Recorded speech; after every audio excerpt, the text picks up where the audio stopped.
Assalamualaikum warahmatullahi wabarakatuh. Kami dari kelompok 3 akan mempresentasikan tentang erupsi gunung api yang akan dibacakan oleh Jessica. Kepada Jessica dipersilakan. Pencegahan dan penanggulangan gunung meletus. Indonesia terletak pada rangkaian pegunungan muda sehingga terdapat banyak gunung berapi yang masih aktif. Gunung berapi tidak hanya mendatangkan bencana, namun juga bisa mendatangkan banyak manfaat bagi masyarakat yang tinggal di sekitarnya. Misalnya, abu vulkanik bisa menimbulkan tanah, pertanian, serta material letusan sebagai bahan bangunan seperti pasir, kerikil, dan batu. Gunung berapi bisa menjadi sahabat jika kita mampu memanfaatkan dengan arif dan bijaksana serta mengenalnya dengan baik. Agar gunung meletus tidak menimbulkan banyak kotoran, maka perlu dilakukan usaha-usaha pengenalan dan penanggulangan bencana. Hal ini dapat dilakukan dengan cara sebagai berikut. Sebelum terjadi letusan, tindakan yang harus dilakukan oleh pihak berwenang atau pemerintah sebelum terjadi letusan adalah sebagai berikut. Yang pertama, pemantauan dan pengamatan kegiatan pada gunung api yang sedang aktif. Yang kedua, pembuatan dan penyediaan peta kawasan rawan bencana letusan gunung api, peta zona risiko bahaya gunung api, serta peta pendukung lainnya seperti peta geologi gunung api. Yang ketiga, membuat langkah-langkah prosedur tetap penanggulangan bencana letusan gunung api. Yang keempat, melakukan bimbingan dan penyebarluasan informasi gunung api kepada masyarakat. Yang kelima, penyelidikan dan penelitian geologi dan geokimia di gunung api. Yang keenam, peningkatan sumber daya manusia dan pendukungnya seperti peningkatan sarana dan prasarana.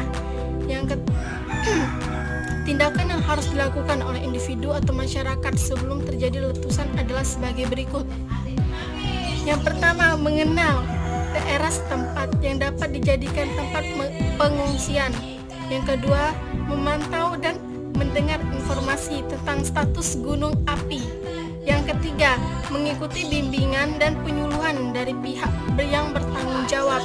Yang keempat, memiliki persediaan kebutuhan dasar seperti obat-obatan dan makanan yang memadai.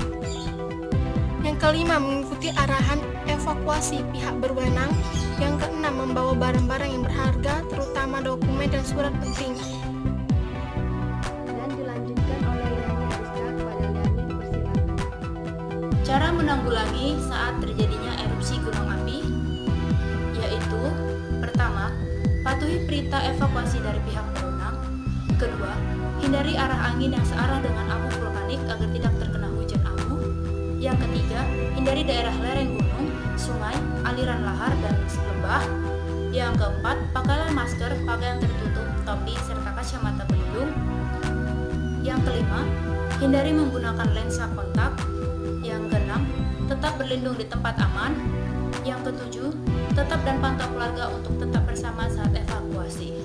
Dilanjutkan oleh Nabila Safira. Kepada Nabila dipersilakan. Baiklah, saya akan menjelaskan mengenai pasca bencana erupsi gunung api.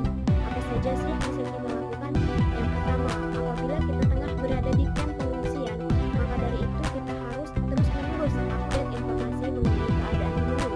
Apabila telah membaik dan kita diperbolehkan untuk pulang, maka dari itu segeralah pulang. Kemudian, upaya yang kita dapat lakukan lagi yaitu upaya rehabilitasi atau memperbaiki kerusakan-kerusakan yang ditimbulkan dari bencana tersebut.